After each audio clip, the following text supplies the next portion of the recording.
Okay, so Nora, would you lead us in the Fatiha?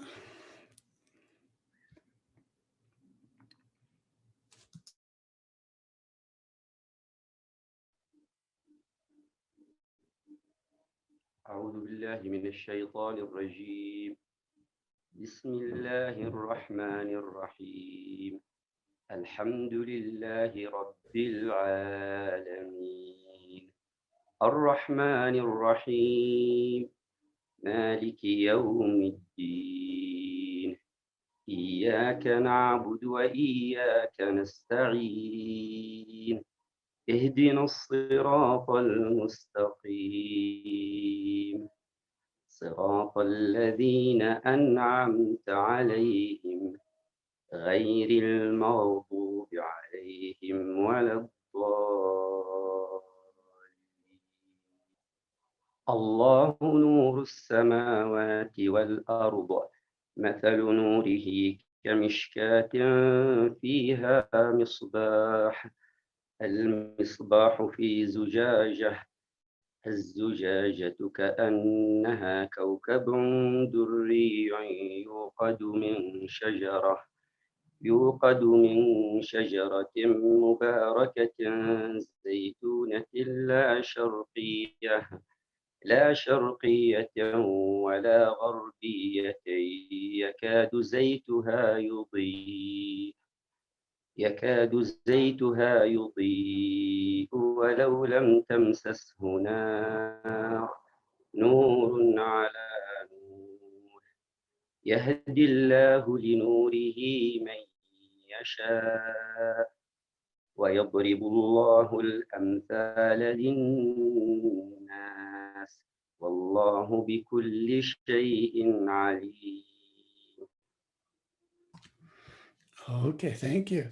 So this is the light, flush against light, light upon light. So in this chapter, Ibn Arabi is going to take us to where this Surah was revealed. And it's a place where in a sense, the light becomes manifest. And so he'll describe a geometry and a topology. So geometry, because he'll describe the measure of the earth, which is our bodies. And we'll want to look at the measure of our bodies, of the earth, geometry. And a topology, a topos, a surface, a place. And the surface, as we've seen, is the three-dimensional surface. So a surface is a place where you can't leave it if it's three-dimensional by going up, down, across, left or right, or in and out. And you can't leave that surface. Then you're on a three-dimensional surface. So the knowing of the enabled being is an ocean of knowledge, vast, with immense waves in which ships sink. And it is an ocean having no shore, only his two sides. So this is the geometry we're looking at now, the enabled being. But do not imagine about the ocean's two sides what intellects imagine. So that don't imagine that these are two ends of a two-dimensional space. Intellects which are constricted from perceiving this knowledge. So the intellect, this is all beyond the purview of the intellect. This is all a place with different dimensions that the intellect cannot grasp, cannot handle. They think it is like there being a right and a left of what is between the two. So when you say that this is an ocean without shore, there's a left and a right, the intellects think that there's a left and a right between two, and they think of it as a plane. This matter is not so, no. But if there is some imagining, and inescapably there will be, so you will be thinking about what this looks like, then imagine what is the closest likeness to what we are citing here, that the course in itself is like the point compared to circumference and to what is between the two. So instead of looking at left and right as two extreme ends of a rectangle, he's telling us, think about this course as a point compared to the circumference. This also gives us depth, because if you're thinking about a well, an interior, then the line is not simply from left to right or right to left. The line is somehow going to a point and then out to a circumference, point, circumference. So we're not even looking at a circle of two dimensions. we're looking at a higher than a circle where you can go left and right and in and out. Therefore, the nukta, the point, is the true, and the wide space issuing externally from the circumference is the void. So point, in Arabic, in Urdu, in English, when you say point, that focuses your attention. You say, what's the point? You're saying, give me the point on a blank page. The moment you make a point, you have a focal point. And so we say, what's the point? Or what's your point? And so Ibn Arabi is saying, our point is this point in the middle, this source which makes a line to the circumference. Or say the light blocking instead of the void. So you can call it a void, an emptiness, or you can call it light blocking, where the light is blocked. Then what is between the point and the wide space issuing externally from the circumference is the enabled being. So there's the point of origin, there's this wide space, which is the enabled being, which is us, and then there's this circumference, which wraps us around, embraces us from around. So we're going to dive a little bit into this geometry, and we've done this before. Escher was very interested in hyperbolic projections, and this is a hyperbolic projection. So if you see these triangles, you can stuff an infinite number of triangles into this circle. Those triangles get smaller and smaller from our view, but they never end. And so Escher was fascinated with this hyperbolic plane, this is hyperbolic is probably the best geometric description of what is happening, what we know by faith or what we know by kashf being shown. And the physicist Muhammad Haj Yusuf in Dubai, his life work is to study this geometry of Ibn Arabi, and he is pointing us to the hyperbolic functions and things like that. And it's already way beyond me in his first sentence, but it's what I do can understand is that you see these triangles and you can put as many as you like on infinitely, and they're still bounded by the circumference. So we've also looked at the shish kebab of life, which is that we're typically think about a center as being a point of origin. But when you go up in dimensions, you can then get a line of origin. So you can say that every piece of every mushroom and every zucchini that's on this line of origin has the point of origin in itself. And then the next one says, I've got the point of origin too. And the next one says, I've got the point of origin also. And all three of them, all of them actually have a line of origin. So they're all on a line of origin. So in this place here, it's not left and right, and then they're two extremes. They are a left and right, which goes on infinitely. And each of these triangles, you and I, each one of these triangles has a line directly to the point of origin. And each one has a point of origin with this center, this nukta. And that means that we're on a line of origin, that we all share on this line of origin. So in this geometry, we are told by that once we begin to explore this geometry, we see that there is a source, which is the same source in each individual triangle that we are. And so each of us as triangles, we're not individuated beyond that we all have the same point of origin. And so if it's a point of origin that I share with you, then we can say we're in a line of origin. So we are all lined up on the shish kebab of life. We are directly connected to the point, and there is no place to fall off the circumference and then be outside of the purview of the point. So this is what we know by faith, that Allah says, I am with you wherever you are. So go anywhere in this circle here, go anywhere you like. And Allah says, I am with you wherever you are. And so we know this by faith, we know this by revelation. And I am closer to that one on the deathbed than you are to him. So Allah is closer to each one of us than we are to ourselves. And so to be closer to each other, to Allah than we are to each other, is to say that between the triangles, you can have any amount of space, but all of those spaces are one unit away from the point, are on the same line to the point. So this geometry is a description or a foundation to understand what our faith, what revelation tells us. And this is in the margin. Ibn Arabi has this margin that he sketches, and Stephen Hertenstein sent me that scanned from the handwritten manuscript. And so Ibn Arabi says, if you need to imagine it, well, let me draw something in the margin. So he draws this in the margin. So this outside circle says the muhal, which means the impossible. So there's an M, H, and then the long ah, and then L.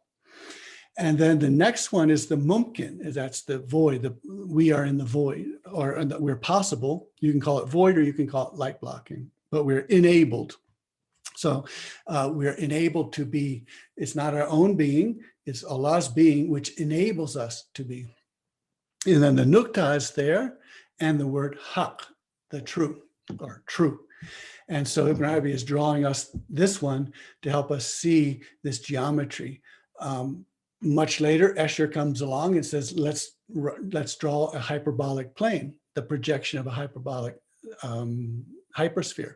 And that one is very interesting because whenever Ibn Arabi is drawing something, it seems very simple, but he's actually been able to show us something so important, that how things work, how they are set together, even though he's restricting himself to a very flat 2 dimensions.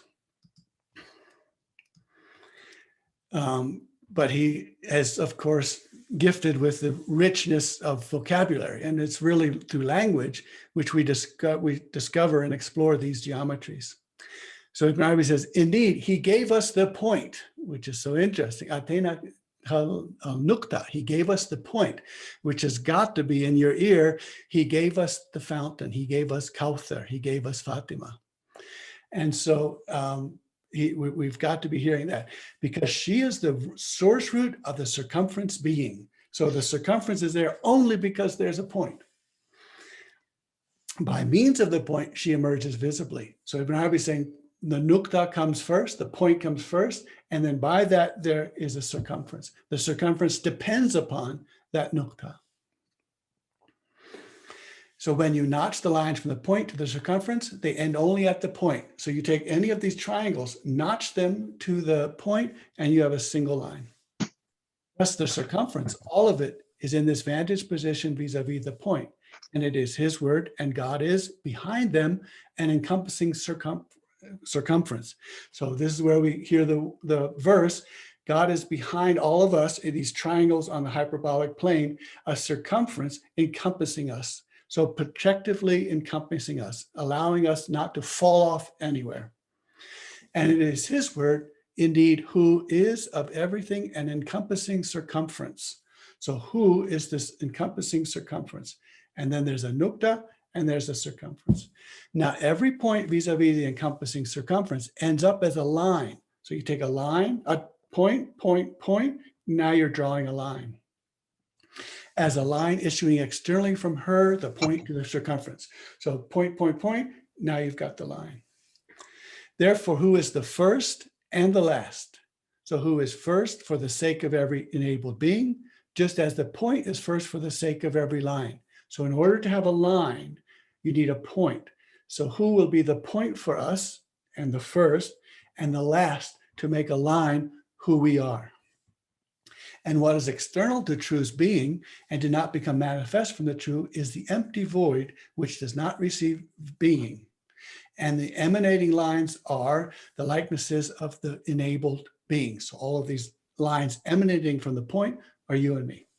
Therefore, from God is their beginning, and to God is their ending.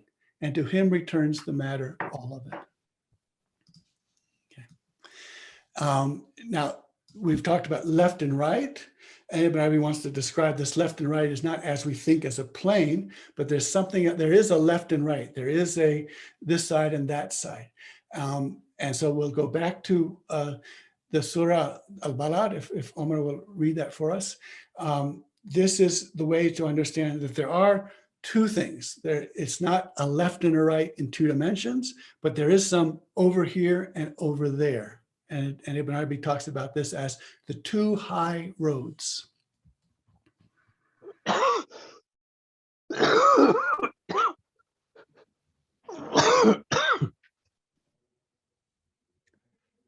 بسم الله الرحمن الرحيم. لا أقسم بهذا البلد وأنت حل بهذا البلد ووالد وما ولد لقد خلقنا الإنسان في كبد أيحسب أن لن يقدر عليه أحد يقول أهلكت مالا لبدا أيحسب أن لم يراه أحد ألم نجعل له عينين ولسانا وشفتين وهديناه النجدين فلا اقتحم العقبة وما أدراك ما العقبة فك رقبة أو إطعام في يوم ذي مسغبة يتيما ذا مقربة أو مسكينا ذا مرتبة ثم كان من الذين آمنوا وتواصوا بالصبر وتواصوا بالمرحمة أولئك أصحاب الميمنة والذين كفروا بآياتنا هم أصحاب المشأمة عليهم نار مؤصدة.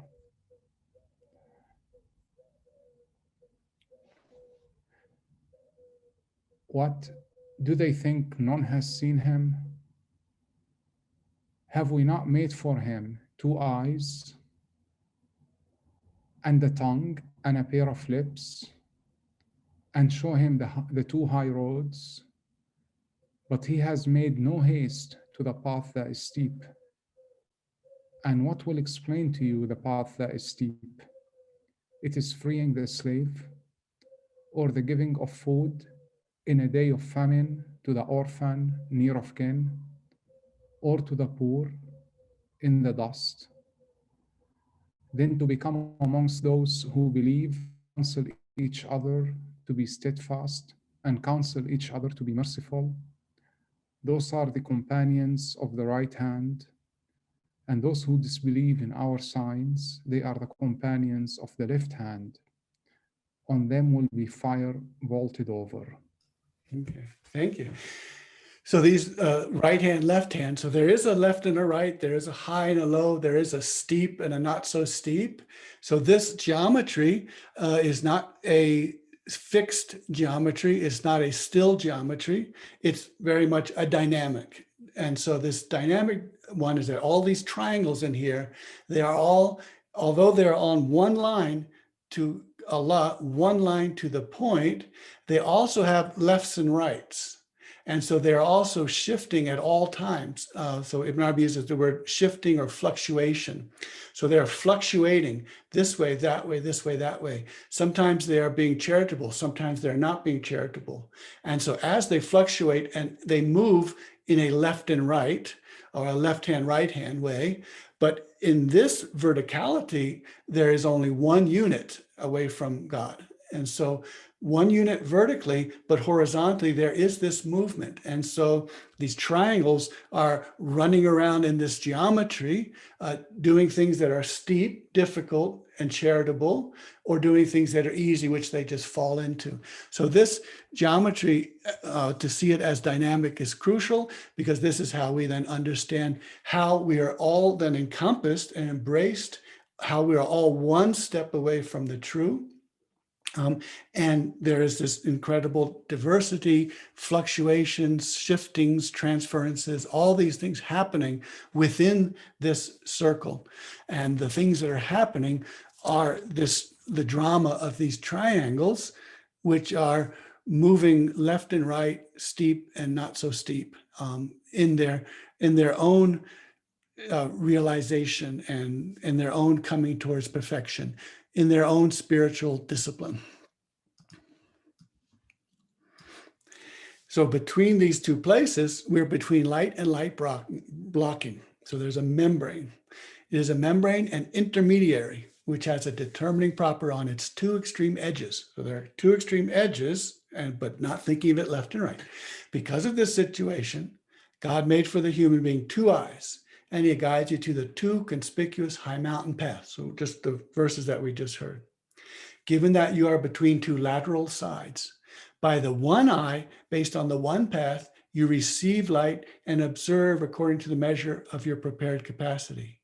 And by the other eye, based on the other path, you observe the light blocking and receive it. So you see the light and you see the light blocking, two eyes. It is in itself neither light nor light blocking. So now we become light on this side, light blocking on this side. It is neither a side of being or a side of non-being. It is a preventer. So it prevents the light from erasing the light blocking, and the light blocking prevents the light blocking from dominating or overwhelming, and the light blocking. Your screen keeps freezing, so we're missing about half of what you're saying.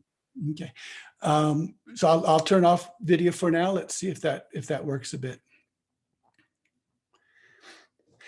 So we're on two sides, and light blocking is coming from one side, light blocking is coming from another side, and each of those are preventing the other from taking over or from overwhelming.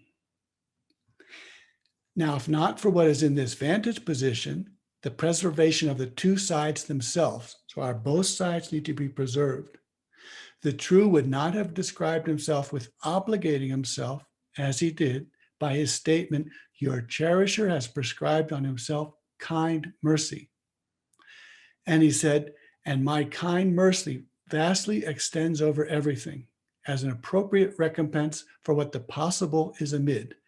So, if the light were to overwhelm us and overwhelm the light blocking, then we would be destroyed. So to prevent that from happening, the light obligates on itself that it will not overwhelm the light blocking. It will not overwhelm us. It will allow us to be, enable us to be. And he watches over the other side as well, so that it doesn't all become light blocking, but allows light as well. So he pours copiously his truth over it. Thus he preserves flush against it our non-being, and the truth preserves for us, the enabled, flush against it his being. So his being is preserved and our being is preserved, which is a non-being. And they're both then preserved so that they can be.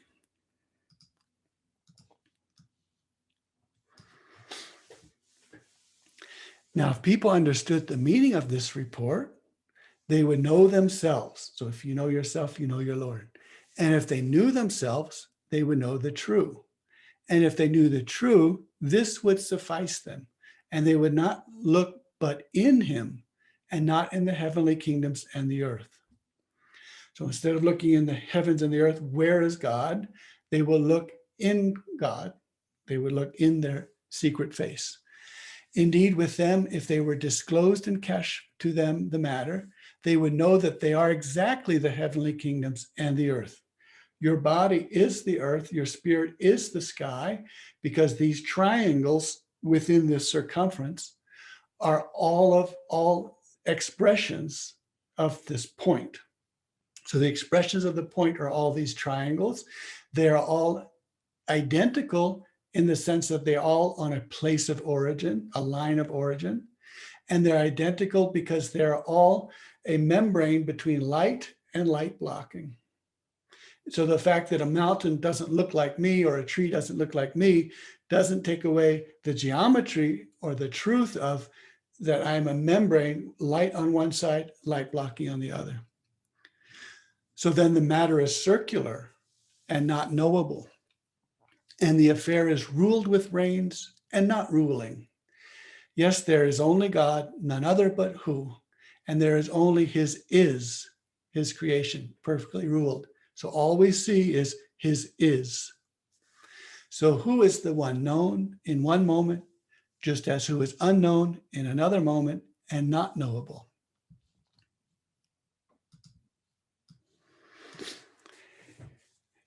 So the first key lock, and now we'll get to a place where Ibn Arabi is talking about the light of Muhammad, and he's talking about this, this first truth, this first unlocked truth. And it's so interesting that he'll say some things, but not other things. In other words, he'll often not say who he's talking about. So he won't necessarily always say, this is the light of Muhammad I'm talking about. He'll not always say, this is humanity. He'll say the complete person, or the Adam, or the that. And the reason he does that, there's a general rule that you don't say the name of your beloved, because the person listening might not think your beloved is as beautiful as you know your beloved to be. So there's tension there. So one doesn't always speak of the beloved that way. Another way is that he also wants to avoid anyone getting a resistance to speaking about something. And he Julian, sees, could you repeat that reason, please? You cut out when you were giving the first reason. Could you please repeat that? sure, thank you. And thanks for letting me know. So one reason is the general reason is that you don't speak of the beloved. Because if you give the name of the beloved and someone else looks at the beloved and say, oh, that beloved is not as handsome as you think that person is. So it's painful to do that. So there is a general rule not to speak of the beloved. So Ibn Arabi will not always identify the human being. He'll not always say humanity. He won't always say the Muhammad sallallahu alaihi wasallam. He won't always say light of Muhammad. He'll often say the human being. A second reason it comes up is that it's very easy for others in his audience to resist what he's saying. And he notices this, especially among people who are close to him, who are what we now call Sunnis. And he says, you're talking about Omar all the time and Abu Bakr all the time. And Ibn Arabi says, and when you speak to some people, and we would then label them today as Shia or people of the house, they get angry with you. And Ibn Arabi says to the people who speak about Omar and Abu Bakr all the time, he says, it's your own fault. You're the one who kept mentioning them when you know that they didn't want to hear that. In other words, they wanted to hear about Fatima and Ali, and you kept talking about Abu Bakr and Omar. So he is very sensitive to people will have their own resistances. And so it's up to us as the speakers to speak in appropriate way. So I've had to put, you'll see in the next slide, I'll put the Sallallahu Alaihi Wasallam in parentheses because Ibn Arabi is implying, but not going to say it out loud. But we're among friends, so we can do that. So the first key locked open is the unseen of the complete human being. So this has to be Sallallahu Alaihi Wasallam. It has to be the light of Muhammad. The one who is the shadow of God in everything other than God. So he emerges visibly from the Rahman-based breath exiting from the heart of the Quran, the Surah Yasin. So Surah Yasin is the heart of Quran. This is a call which is abbreviated by clipping off one of the augmentative letters. So Ibn Arabi is saying Yasin is O, so Ya is a vocative here, and Sin is the first letter of Sayyid, of master. So he's telling us that Yasin, rather than just being two letters, are actually the vocative of O master, Sayyid, and the master is Muhammad sallallahu alaihi wasallam. He means Ya Sayyid, O master, and Muhammad sallallahu alaihi wasallam says, I am the master on the day of judgment, no boast. So the one who is the master of all humanity on the day of judgment. It is just as he said, O Abba here, meaning O Abba Huraira. So the way you break off a name in Arabic to make it a small name for affection and for affection, for love, and a shortcut way of speaking about someone. So mastery is firmly established by this name, and he makes it an abbreviation for the taslim. So it's also Ya Salam, O peace. And what was clipped off from the name is in the unseen, which it cannot exit. So inside the abbreviated name, the rest of the name is in the unseen. And you can explore this linguistically. It's absolutely fascinating. And we might be able to do that later. And so now we have that, we've seen that drawing that Ibn Arabi has. It comes from this chapter. So this is the chapter where that illustration comes. And notice that that line, the complete human being, is an uninterrupted line. So that means that the complete human being is the light of Muhammad, is humanity, is all of us. And so that is one line. And so that brings us back to the hyperbolic plane, when there is really one humanity and all of us are on a line of origin. So the outward of the human being is what is extended and it emerges visibly. The inward is what does not separate from the unseen. So the unseen is the inward and the outward extends. Therefore, the inward of the human being is never known ever. So this is, I do not know what is in your unseen. That means I do not know what is in my unseen, which is yours. The correlation of his, sallallahu alaihi wasallam, outward to his inward is the place of uniting, not separating for the blink of the eye. So that's the connection between the outward and the inward and the unseen and the seen, and it never separates. Humanity is the outward, something unseen, and in the unseen, something outward. He has the property of what emerges visibly from him in movement and stillness. If he is moved, he moves by true. And if he is still by true. He is flush against the image of his creator, bringing him forth. Other than this one, sallallahu alaihi wasallam, among the enabled beings, none has this complete perfection. And there is no unseen more complete than the unseen of the human being, which we now have to understand as humanity, the light of Muhammad. So when God made humanity burst forth, he made him burst forth according to right tending, and he provided him kind mercy. And we sent you only as kind mercy to the worlds. And with mercy, he opened the locked matters, the higher and the lower. He extended the projections by his thought, and he extended other than the projections by his leaning assistance. So he leans one way for spirits, leans another way for the organic bodies, and gives by Zat, by his essence, by the who, gives all of the projection screens who are humanity, who is Muhammad sallallahu alaihi wasallam. Okay. And so since we're among friends, we can make all of this explicit and have this ilahi. The full moon of truth is rising, thought of love will never part. You have honored the true Medina of the tender human heart. Welcome, welcome, welcome, welcome, welcome, Ya Rasulallah. Welcome, welcome, welcome, welcome, welcome, Ya Habiballah. Timeless soul of Rasulallah enters into the realm of time.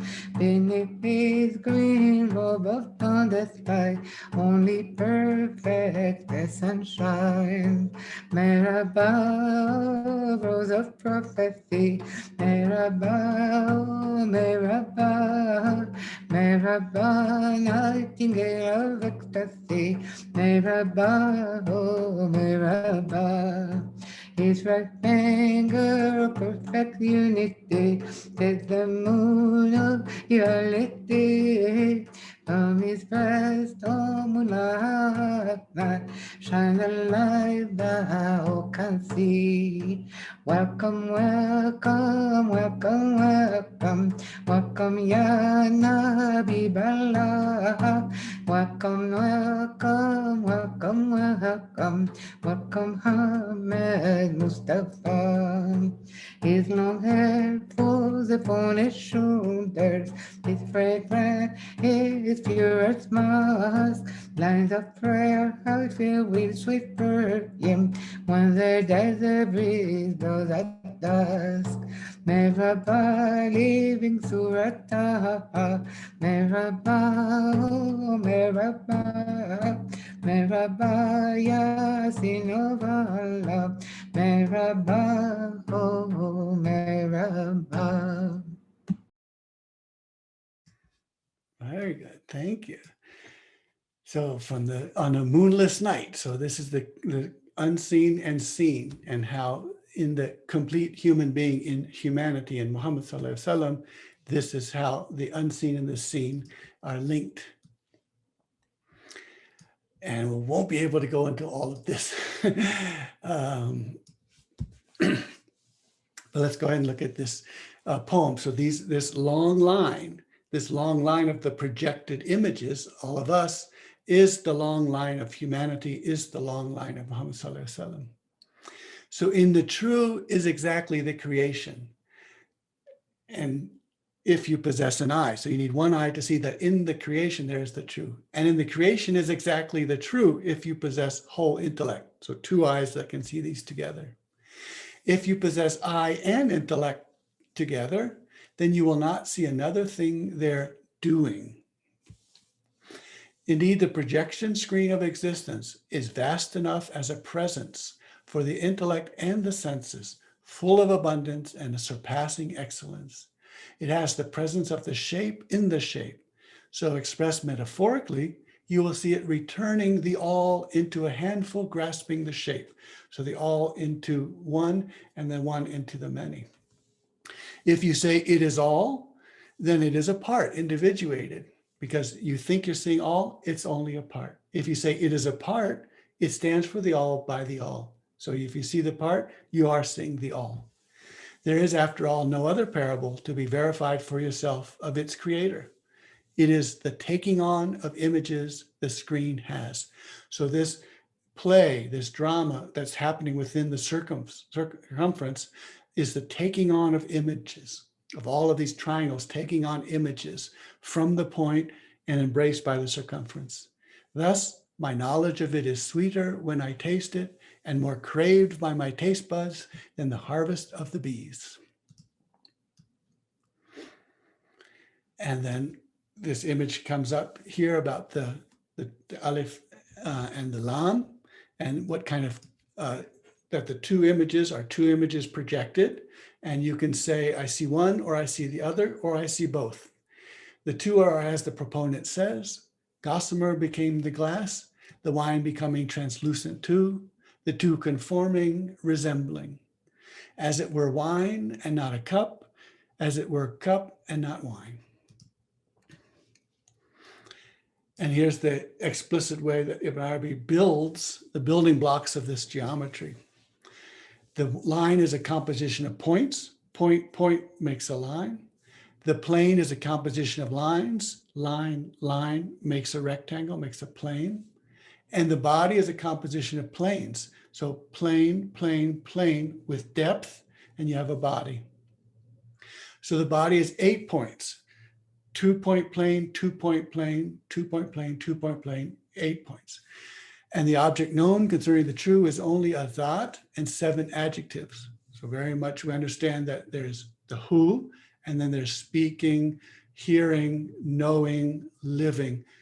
7 of these adjectives are names, plus the who, and the who is all of these 7, means that the who is all 8. They are not who, and they are not other than who. Thus the body is nothing but the points, and the points are nothing but the body, but they are not the exact entity of who. So we are saying 8 points. The basis of the body arises from 2 planes and so on. So the body has arisen from 8 points. And then for the body, the name length arises newly based on the line. So with the line dimension, you have length. The name width is based on the plane, and the name depth is placed on the composition of 2 planes, volume. So we have length, width, volume, with depth.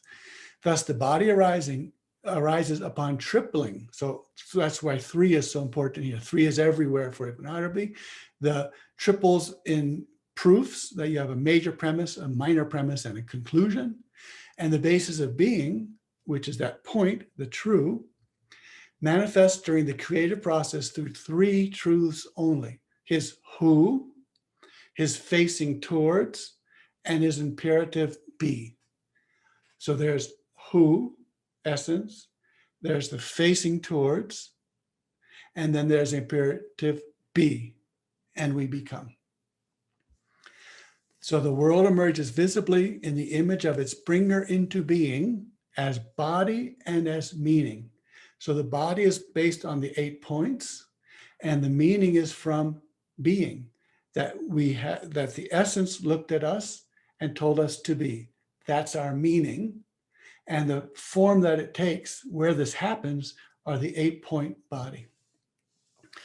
So we are light flush against light, flush against light, and light blocking above light blocking above light blocking, because facing every light is a light blocking, just as facing every being, there is a non-being. So light, light blocking, light, light blocking, each of them preserved from not being. So the light preserves us from being effaced, obliterated, and then the light blocking preserves us from being all light and only light. So both of those are preserved by having protection on both sides.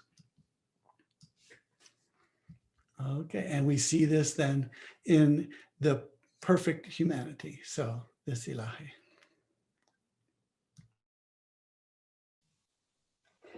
Chosen expression of divine mystery, leader among the lovers most holy, Kutub who bears the universe secretly, Abdul Qadir Gailani, shine forth, the light of my eyes, shine forth, the light of my soul.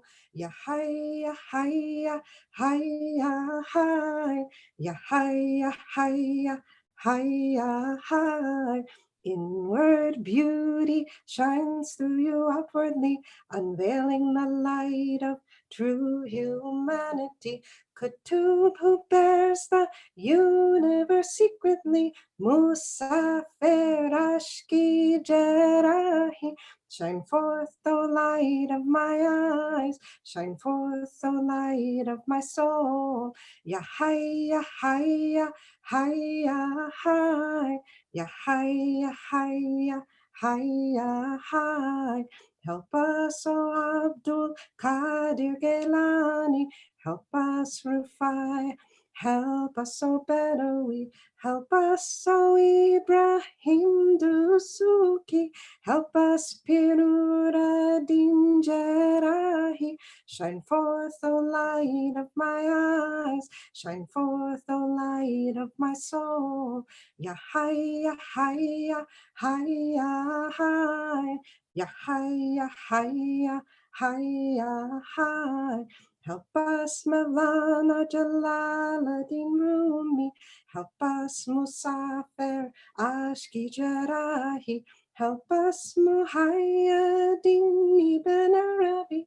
Lift us to the light of eternity. Shine forth, O light of my eyes. Shine forth, O light of my soul. Ya Hayya, Hayya, Hayya, Hayya. Ya Hayya, Hayya, Hayya, Hayya. Help us, Sheikh Nur Habib Al-Jarahi. Help us, Sultan Arabia Adawiya. Help us, O Holy Mother of the Faithful. Unveil our true divine identity. Shine forth the light of my eyes. Shine forth, O light of my soul. Ya Hayya, Hayya, Hayya, Hayya. Ya Hayya, Hayya, Hayya, Hayya. O green and gold crown of Allah's mercy, O renewer of the mystic paths of humanity, O deep blue throne of perfect humanity, O universal pole of the Haqq Muhammadi, Shine forth, O light of my eyes. Shine forth, O light of my soul. Ya hayya, hayya, hayya, hi. Ya hayya, hayya, hayya, hi. Inward beauty shines through our community. May it overflow into all humanity. Dervishes who bear the universe ecstatically. Order of Nur Ashki Jarahi. Shine forth, O light of my eyes. Shine forth, O light of my soul. Ya hayya, hayya, hayya, hi. Ya hayya, hayya, hayya, hi. Wonderful. Alhamdulillah. Thank you. So all of us triangles in the geometry, it's to realize that we're on the shish kebab of life. So we don't have to actually go anywhere because the line of origin is going right through us. So it's not a question of going somewhere. It's a question of knowing something. Alhamdulillah. Knowing a lot, I'd say.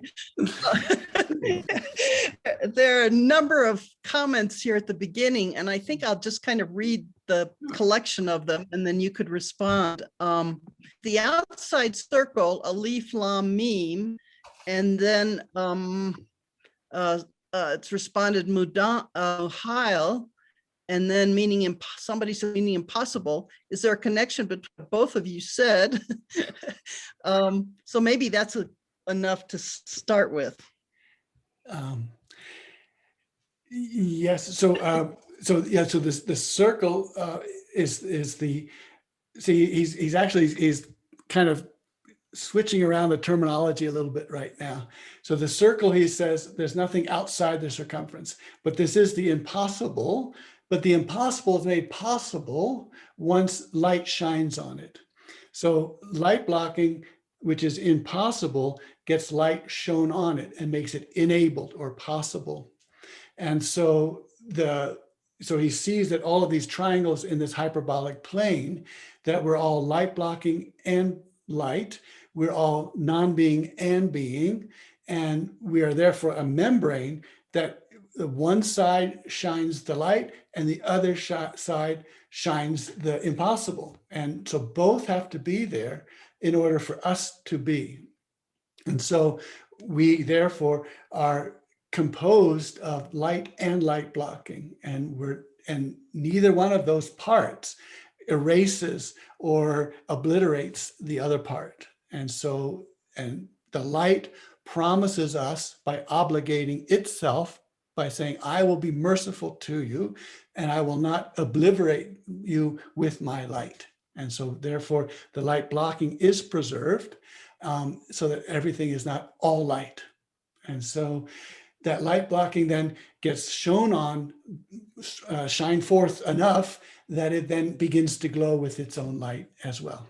And so that's when we see the glow on the moonless light, we realize that, oh, we are light blocking and light, and that we have this divine and then the non-divine. And so to search for the divine, we don't go outside to look for the divine, we go inside to look for the divine. And does that have anything to do with the Alif Lam Mim? Yeah, so all of these letters then at the beginning of the surahs of the Quran, Ibn Arabi takes them to be poetry about this perfect humanity. And so they are his names. So Taha, Hamim, these are all his names. And you can then, Ibn Arabi will take us through Alif Lam Mim to show how this is the link and the creation between the Aleph, which never shows up in manifest, it never shows up visibly, but shows up as a Hamza, and then as the Lam, as the link that puts the unseen together in the seen, and then the M, where this earth, which is perfect humanity, receives this process of Alif Lam Mim. So he'll go through all of these special names as special names. And then Yasin, this first time, I don't know if he does this elsewhere, but the first time I've seen him say Yasin is, "Oh Sayyid, oh Master." And so it's the heart of the Quran. So it's the call to the Master of humanity on the Day of Judgment. And that's the Master which will bring all to their spiritual discipline, all to their spiritual realization. So is Bibi Fatima Tul Zahra, AS, is the nukta the point? So by telling us that he gave us the point, we hear, we gave you the point. We gave you the fountain, Fatima. And so Ibn Arabi is a gentle way of helping us see that, then see Fatima as source, as the source of this divine.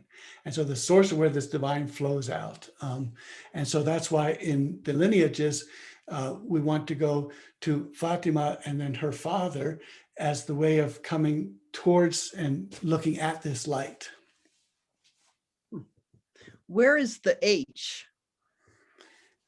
In that there was a beam, and then this thing here was the H, and then all the way that was the long Aleph, and then the L. Does the example of a point of light shining across and within all dimensions help us understand light upon light?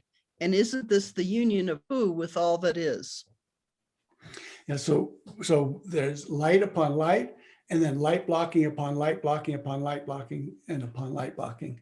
And so this entire geometrical drama or play of creation is watching light strike light, which has light blocking, and then another light striking light, which has another light blocking. And so that process is the process of creation playing itself out before our eyes, if we are able to see it. What is this first key lock of? So Ibn Arabi says that when the movement of the key opening the lock, that's the sound of creation. So the sound of creation, the sound of who wanting to see itself, is the unlocking of locks. And the first lock that's unlocked is this first intellect, first constraint, light of Muhammad. He says, say it as you will. And so this first unlocking is the first created being, is this light, the light of Muhammad. And so you can hear that creation opening up that lock. And then all subsequent openings of locks are the openings of the locks of humanity. And so another enabled being, another one. So he says light blocking, above light blocking, above light blocking, above a light blocking, one after the other, all of them unlocked. And so we're watching the unlocking of the first unlocking, the light of Muhammad, is what we see played out in every one of us on this line of origin. We are watching humanity being unlocked.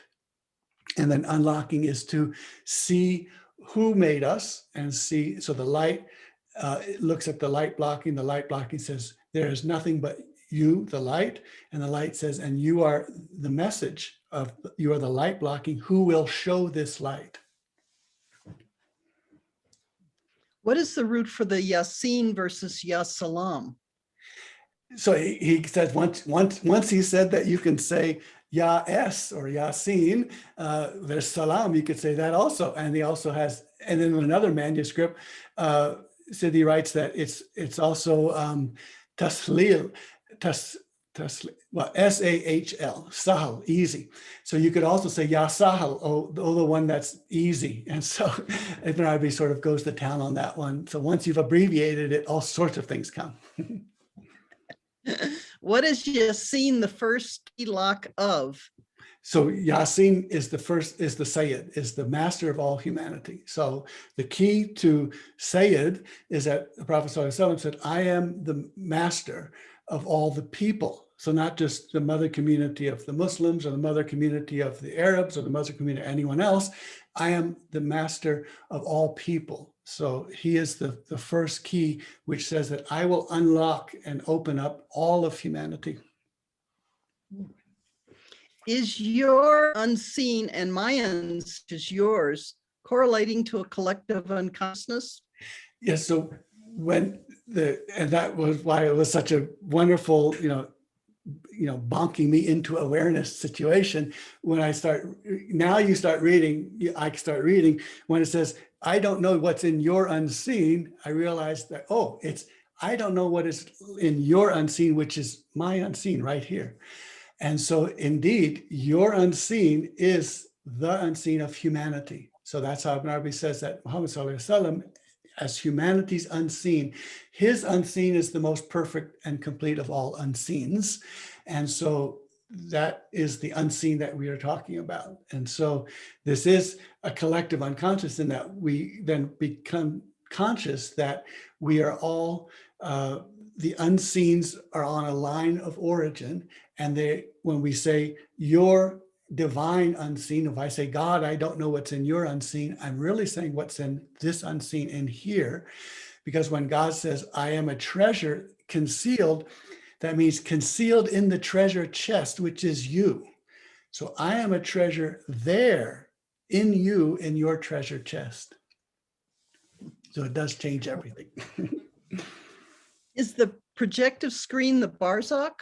Yes, so the projective screen is this barzakh, which is an intermediary, which the light comes on one end and the light blocking here holds it, and then a picture of an image can be made.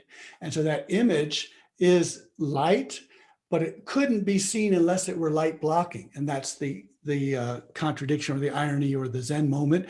Light can't be seen unless there's something blocking it. So the blocking of the light makes the light visible.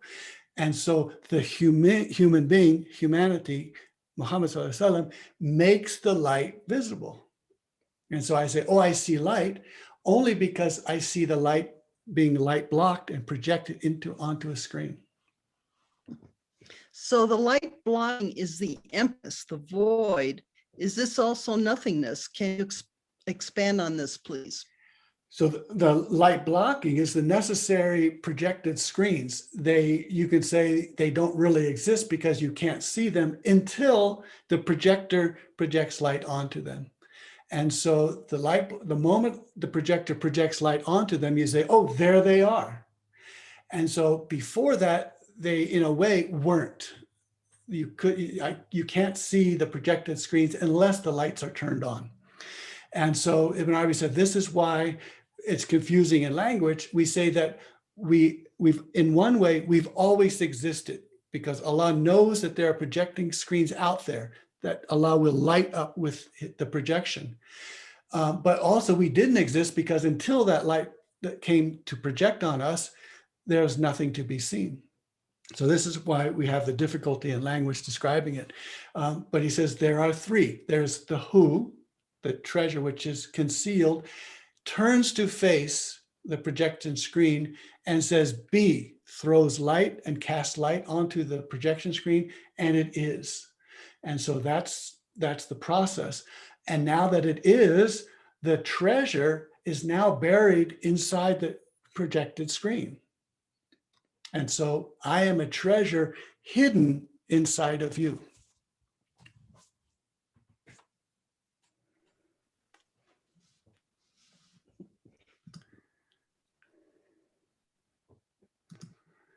Yeah, we've had unstable internet today. And Shamir So says, could you welcome to Carolina. last couple sentences? Unstable internet. Could you repeat the last couple sentences? We couldn't hear it. Okay, well, maybe Remember what they were? maybe it was concealed for a reason, but we'll try again. So to tell that same story is the who, the turning towards, and the imperative be. So the triangles are projected screens. We're actually nothing because we can't be seen, so we don't really exist. Ibn Arabi says we exist in the mind of God because God says, I know there are projected screens out there and I know that I will light them up. But until we're lit up, we don't know even that we exist. And so we can, in a way, talk about us as non-being. And then the who looks at the projected screen, lights it up with be, and it is, and suddenly we are. And so that's the three: who, turning to face, and the imperative, be. So that's the process of how we then say we are light, because the light hits us. Now, when the light hits us, it's only visible because the non-being or the light blocking part could stop it and say, here's the light. And so that's why all the poetry comes out. We are light and we are not light. We are who and we are not who. Okay. There's some comments of appreciation for the beautiful song and the beautiful singing of the beautiful song. Going to the next comment here. Blocking is the translation of the word Zulumat, Quranic verse, I think. Yes, Zulumat is this light blocking, and now the only reason I came out with the word light blocking, it is in the old Arabic, in the Arabi language, but more than that, reading it as darknesses and things like that was not helping me visualize this at all. Light blocking was the way that I could first see what Ibn Arabi is describing to us. And so zulm and zulumat, which usually carries very negative connotations, is actually the beauty of the light, that we would not see the light if we did not have something blocking the light. And so the light would not be seen unless there was a projection screen called humanity to shine that light upon. So it turns from being, darkness, oppression, and all these other negative English translations. It turns out to be the beauty, the treasure which is concealed, so that it can be seen. And apparently ignorance is another meaning, or another translation. Yeah. Right. Could you say more about Abu Hurairah? There's some very interesting things that when you start looking at these abbreviations. But Abu Hir, so Ibn Arabi is saying that the way Hurairah goes is here. And Abu Hurairah means, the father of the female cats, or the possessor of the female cat. So he's a very interesting figure, and we can explore that at some point. Very interesting figure, and the fact that that's the name that Ibn Arabi uses to show this abbreviation is also very suggestive as well. And because once you see what the mechanism of abbreviating names is, then you begin to look at, so Ya Sayyid is actually Ya Siadat. So Yasin is the Siadat, that is, O Mastery. So you could also see that the word Yasin is evocative for O Mastery. And so that becomes this universal term of mastery. That is that process of the light of Muhammad taking all of us to our place of spiritual perfection. Light, nur, is always singular in Quran, and darkness, zulumat, is always plural. Yeah, because we're the one in the many, and there's the one in the many, and so we are the many who are all one, because we all have the same line of origin. So we're all one, but we're ones. We're all many, many ones, and so nur, one, ahad. And that's the inaccessible one, the one that has no second. So nor do you say lasani, no lafani, no second. And so the one that has no second, and then we are the ones who have many seconds and thirds and fourths, all of us one, and because we're all on the line of origin. And that's one of those beautiful miracles of Quran when you can see how the grammar itself, how the word is expressed grammatically, it's that grammar itself reveals great insights to us. How do we go inside to go for the divine? What has to be done to recognize the divine in us?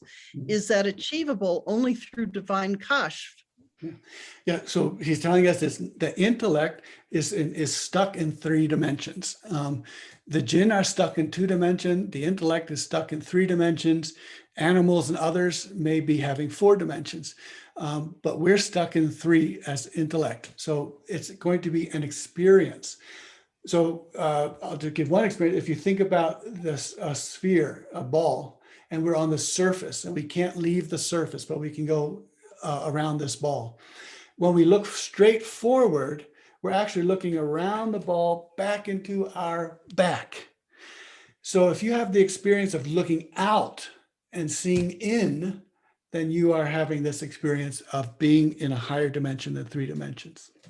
And so when you look out and you see in, as above, so below, all of those are experiences that the intellect can't handle. They're experiences that tell us where we are looking. And then if we're going to talk about a hypersphere, we also will know that there are many spheres inside the hypersphere, or we call them inside. Just the way if there are 7 earths and 7 heavens, they're nested, but you can't go through by going down, but somehow they're all nested.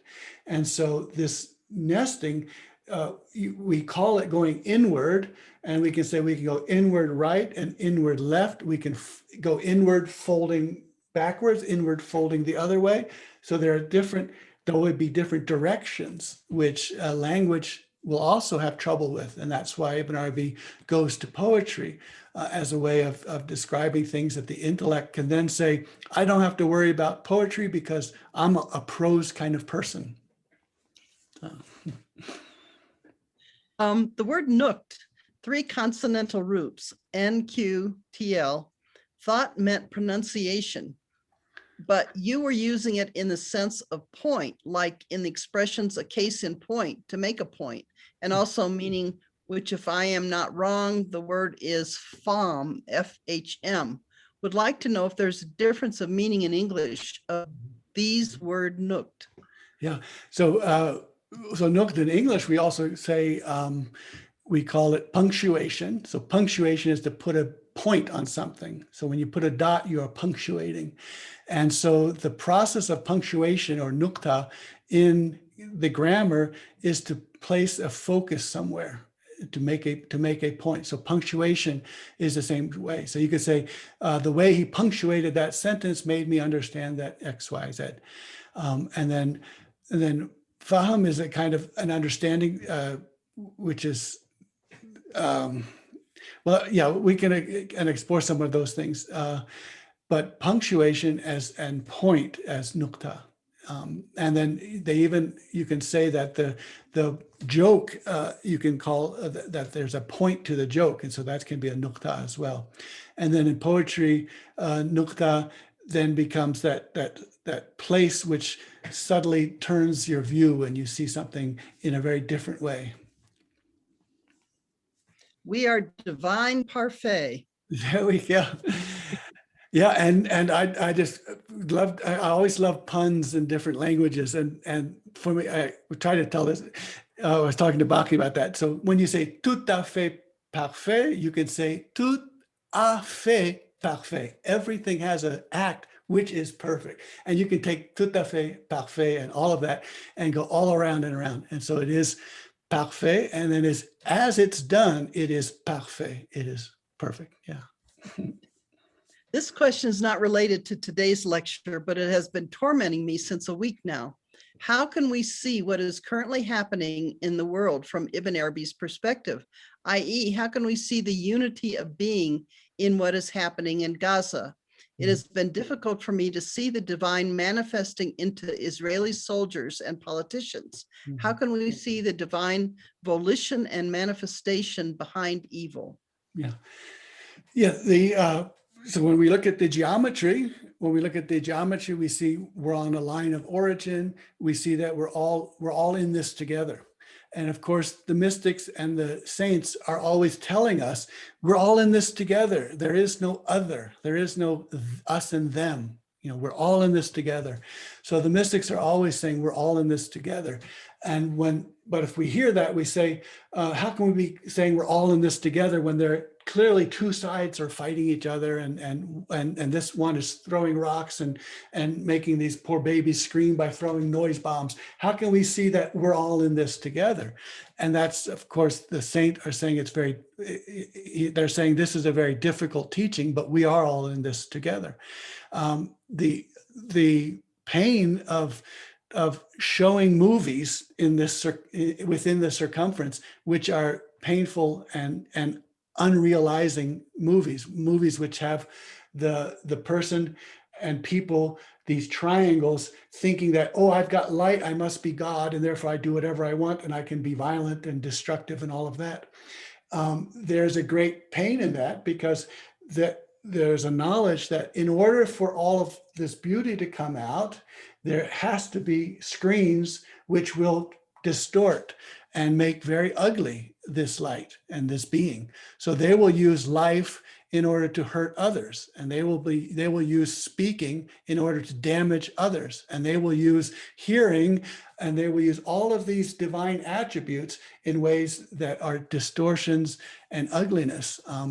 And as we saw with Ibn Arabi, he says Allah has no problem with that, saying that's on you, that's yours. That he appropriates the beauty to himself, and he takes the stuff that we make, the nonsense and the garbage that we create, he says that's on you. Because there is in order for us to be projective screens, three things have to happen. One, we have to be projected screens of the divine. And then when we are a projective screen of the divine, it's easy for me to say, I must be God, and I can do whatever I want to do, and I don't care about anyone, and I'm blah, blah, blah. Two, we have to be able to own our own species. And so that means that we have the divine owning of species, because God owns us all. God owns creation. But if I personally think that I should own my species, then that's a horrible distortion.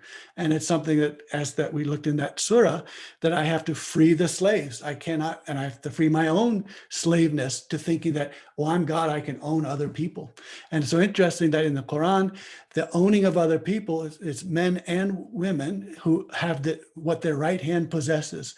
And so to have that means that you have something divine, but to not use it means to say, I know I am not God. So I am and I am not. And then the third one is that we are khalifas, that God acts from behind us.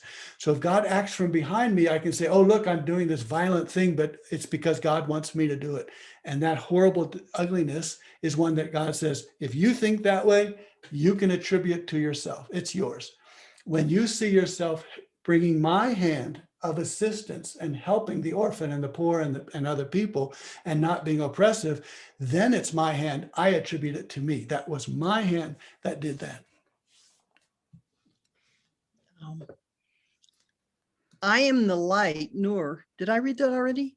And you are my darkness, the need of the darkness. Oh, no, this is good. The need of the darkness is necessary for the light to appear. His manifestations reveals him, just like the need of the camera obscura to display all the images possible that light reveals. Right, that's absolutely true. And Ibn Arabi uses the camera obscura, uses that concept beautifully, because what he's saying is you're a vessel, you're a room. So camera comes from the Urdu kamra. Kamra is a room. So a camera obscura is a pinhole in a room, in a camera. And it says you are the camera.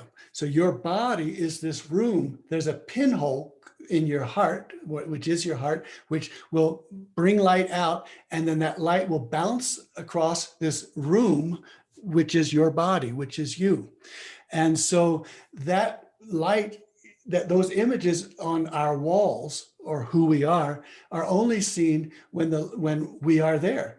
Otherwise, the reality, the light is just projecting all the time, unless there's a room to hold that light and a pinhole called the heart to let that light in. So the light is let in through the heart, and it bounces against the camera, the room, which is the camera, which is us, which is you. Would you be interested in some images of the tomb of Ibn Arabi in Damascus? Yeah, please send them along. That would be wonderful. We had a sister of ours has visited there a few years ago, and she took pictures for me. It's just really beautiful. Thank you. Psychologically speaking, is the membrane our nafs? Yeah. I mean, we have to shift metaphors, but so the nafs then is related to the breathing in, so that this body or camera or kamera is breathed into with the breath. And so words and letters are breathed into with the breath of Rahman, and that makes us alive and that makes us do things. So the soul is coming from the breath of Ar-Rahman. And so the soul, there's one soul and everything else is from that one soul.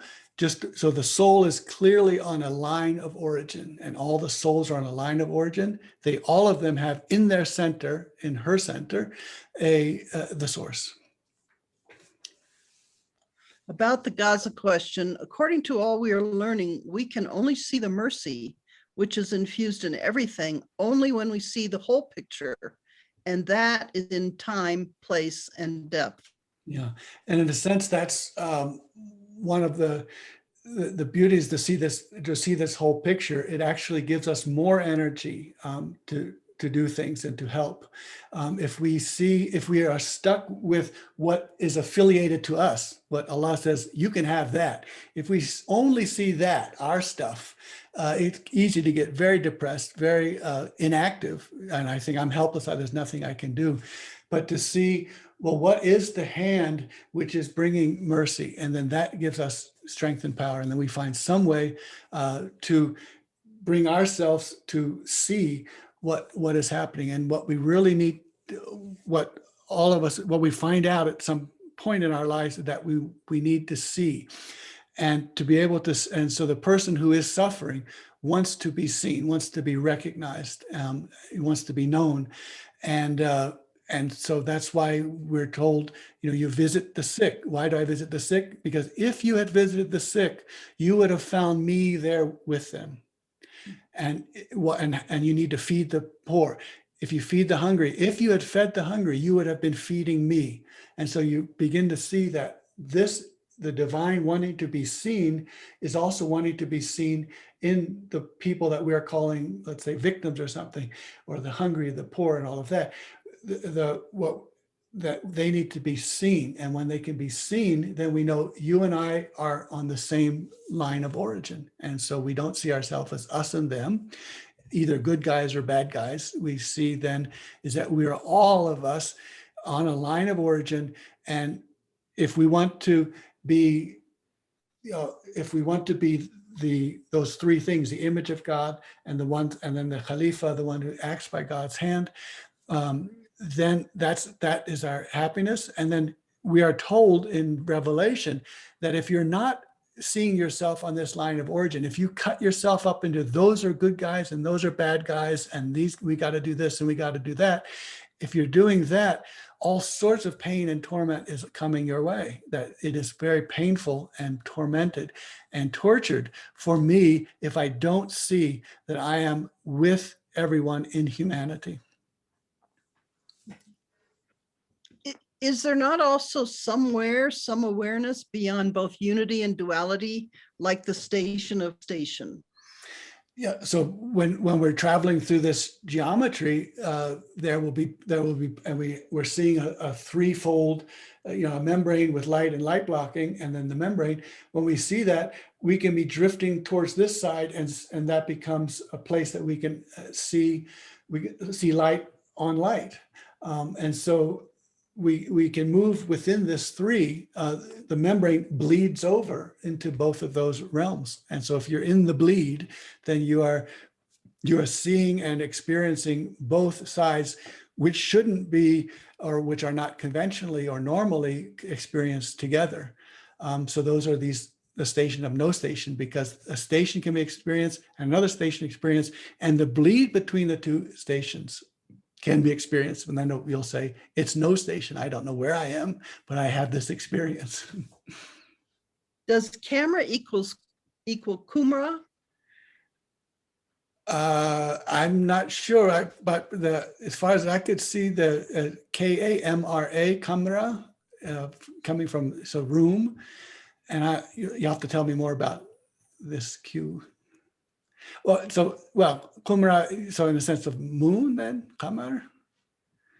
Okay, well, let's explore all that. But the imagery of the camera being the kamra, the room, and the heart being the pinhole, that one is one that Ibn Arabi uses throughout. For healing, should the people of Gaza see themselves as with the Israeli soldiers, or someone abused needs to see themselves with an abuser? Yeah, I don't know. That's all very very loaded, and I think I would have to be much closer to see what's happening.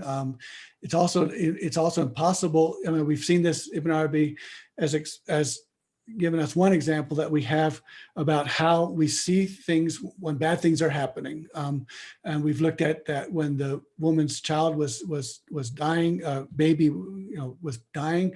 So the prophet gave information to the person in the first message. So he sent a messenger, says, tell her this, that it all belongs to God, and that everything is in God's hands, and do all that, that this is the way the world is.